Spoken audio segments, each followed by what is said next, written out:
Zangina hian kan kuya ta kan san chu mer mamam tu Isu Krista ani mer mamam tu Isu Krista pathian tu lo ngai sa tu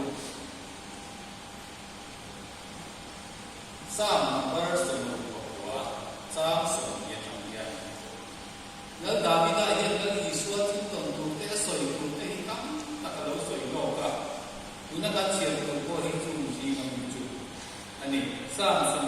wa sam sum tangin mi min soi chian na hian kalung na ti chia ha na sat ta kin kalung mai wa i chuan mi ko mai tu tu ka sama i ma se la tu ma nan si lo wa mi kha ma tu tu te ka sam ko pa i ma se la tu ma ka si lo ka chota ni lo kha ni pe ya ka tui ha la in tan wai ni pe ha cha chin tra sa ta chia so wa Giang sum Maria, chân chính tra sa hana cũng so wa Giang sum Maria. Chúng mình nuôi chuan đi xuân thi lệ kín tu na kín tổ tiền phia ha,